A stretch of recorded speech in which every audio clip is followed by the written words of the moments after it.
How's it going, guys? Today we're going to be taking some Gamemat.eu pipe systems and we're going to be painting them up to look a bit like this. Woo! Very nice. Very nice.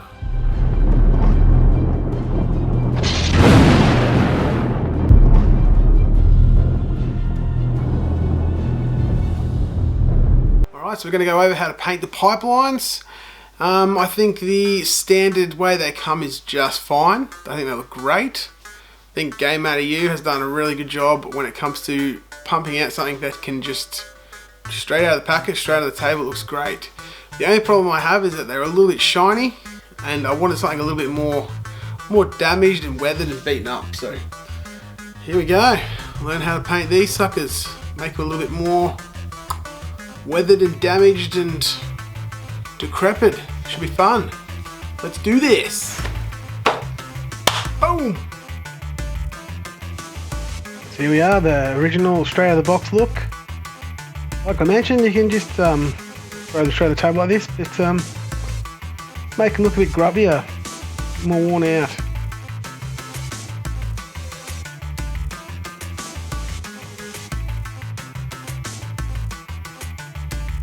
Okay, first colour.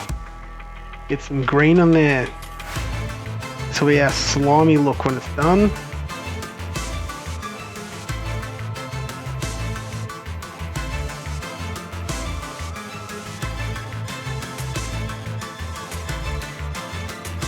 This is a slimy look. We're basically just going to try and go around the bottoms of everything.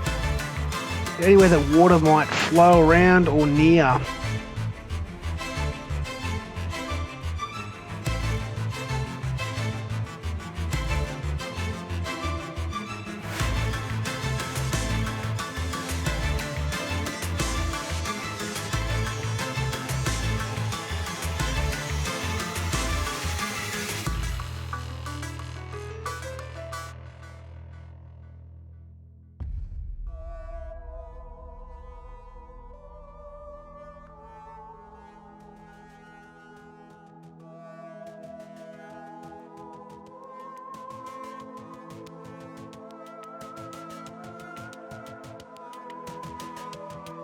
Alrighty, Mornfang Brown. This is going to be our rust colour. Just going to dry brush this on. Don't really want it to be on heavy. Just enough to make it look dirty and rusty.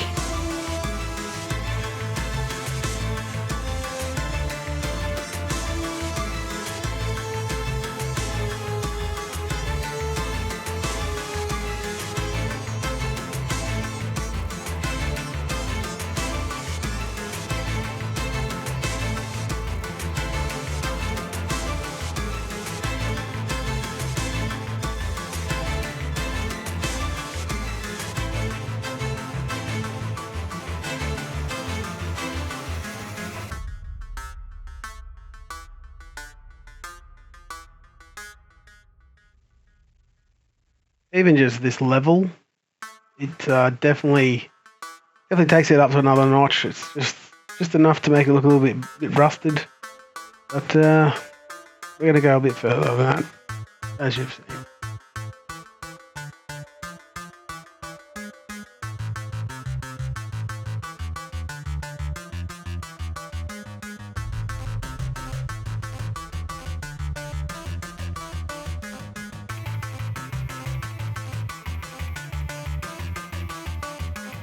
Alright, so I was going to go red as the chips paint colour, but after I gave it a go I didn't actually like it. You'll see in just a second what I mean. Oh, it looks more like blood splatter, but like horrible blood splatter. So, yeah, decided against it. Sorry red, you're out. Yellow, your turn to shine. That is the great thing with paint. You can change it at any time. Look at that. The yellow paint just makes it look so much different. It looks great. I actually really like the yellow look. I'm going to convert it over to a lot of my other terrain, I think.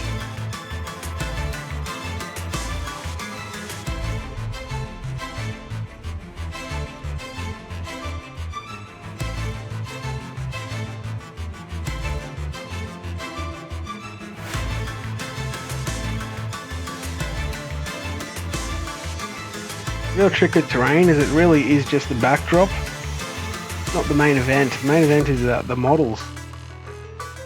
You don't want your terrain to look too overpowering, I guess is the word I'm looking for. Nice backdrop without taking over the entire scene.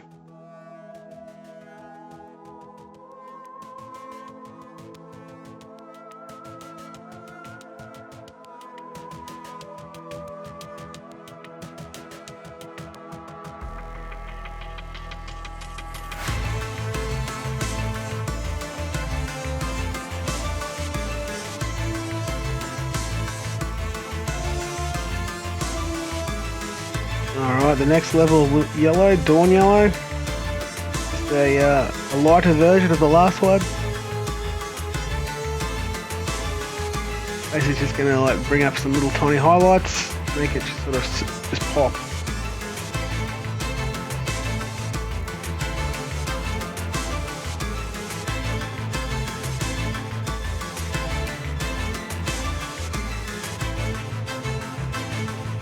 Here's the next level of slime.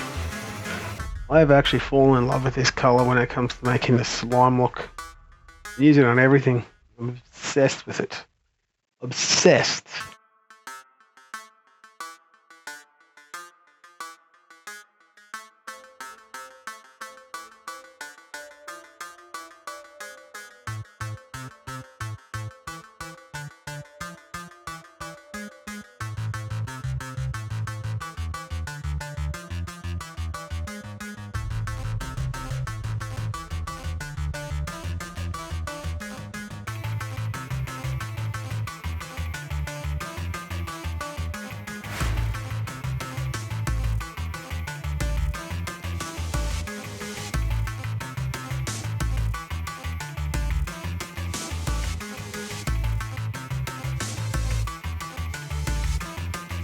Really is a lovely slimy green. Type of green only a mother could love. I've gone and covered my nice new cutting board in green.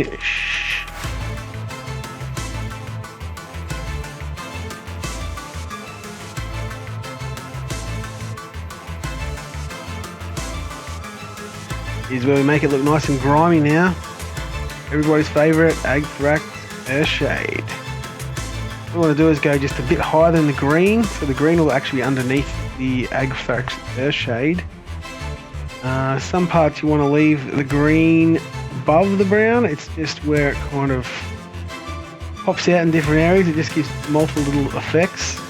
It all just helps with it to look a bit more like used, and then in some cases even abandoned. Not liking it because you get abandoned, right? Not.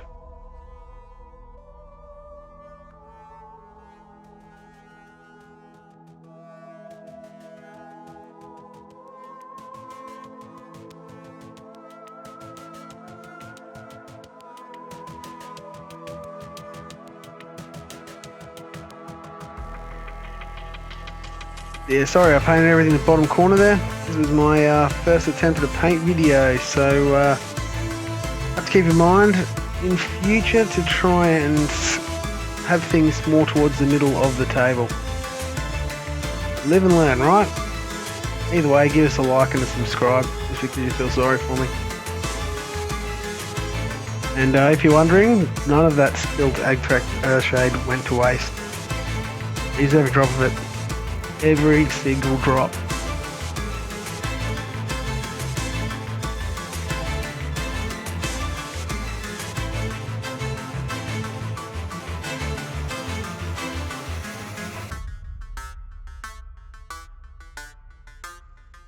And here we go, the rescue mission. Get it off the mat. Don't want it to look terrible. Come on, man.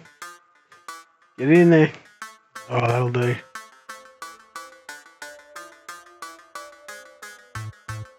Rise of Rust. Next, dry brush level. All the G-Dub dry brush colours, I find this one seems to be the most sort of liquidy. Most of them are like that sort of rubbery type paint. But this is a good paint to sort of go over lightly. You don't want to go too hard with it, or else it could look a bit crazy. But it does bring up that last sort of, that real little bit of rusty look. You can see the oranges going on there. This gives it that more older look. This is exactly what we want to go for here. Exactly.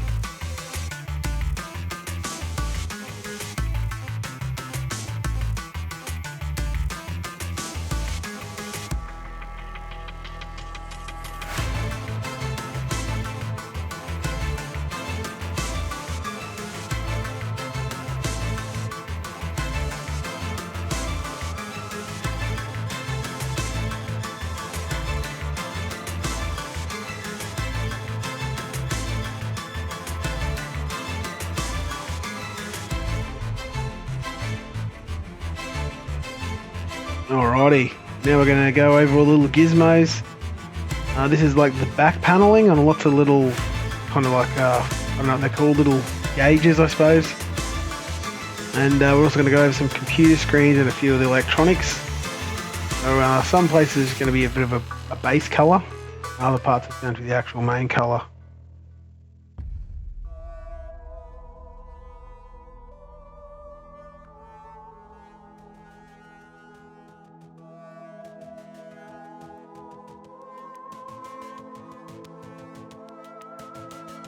Didn't actually realise this until I started painting them up, but there is lots and lots of these little gauge hole things in them. Surprising though that on the models when they arrived they weren't actually painted in. I suppose like when you work out how many of these they must send out to people, must just, that extra bit of time adds up. Anyways, what we're doing now is we're just going to paint the little hands on the gauges. All I did was a little straight red line, that was it, easy. And now we're going to go around the outside of the gauges in a copper colour. Going to just kind of bring it apart from the rest of it, and then we'll go over with a wash in just one stack.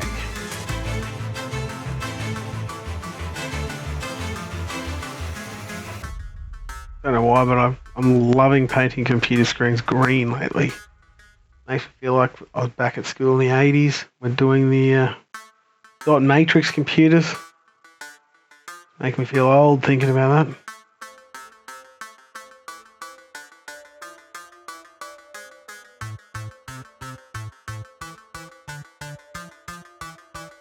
Some people are absolute wizards when it comes to writing text on monitors.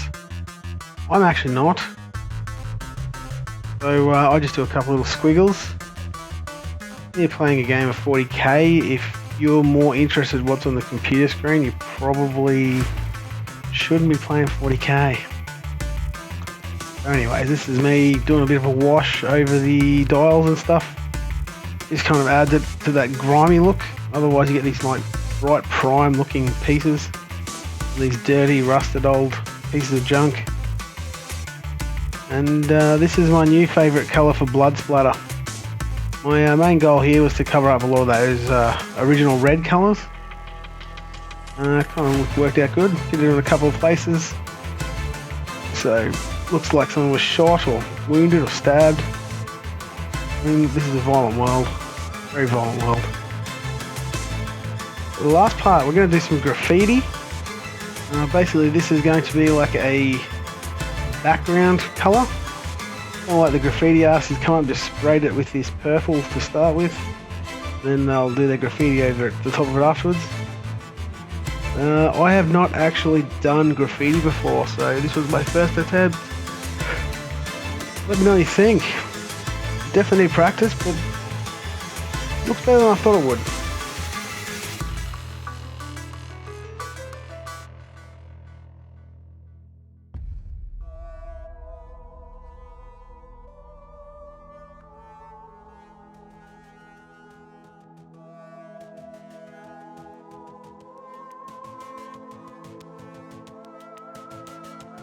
Here we go.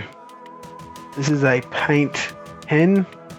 It actually paints on like a, draws on a paint I should say.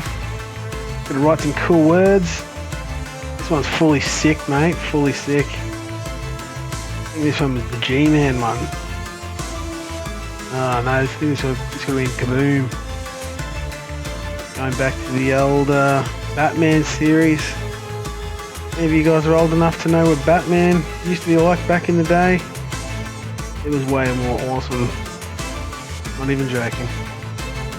So we're just going to fill in the writing now, some pink. Make it sort of pop out a little bit.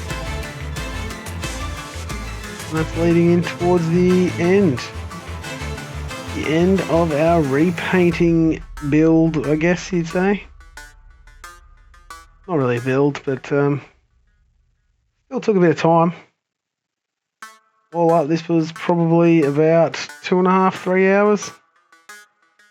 And it was all painted beforehand too, so we get it nice and close. You can see, like, we've still got the original silver underneath. But yeah, we're going for that grimy look and definitely succeeded in that. Overall, I do like them better now than I did before, and I liked them before.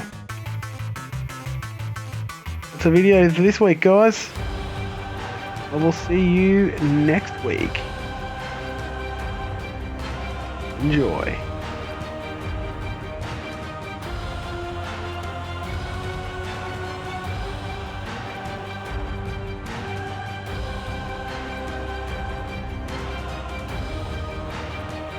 Hey guys, thanks for watching the episode. Make sure you like and subscribe and hit that bell notification so you get to see the next episode.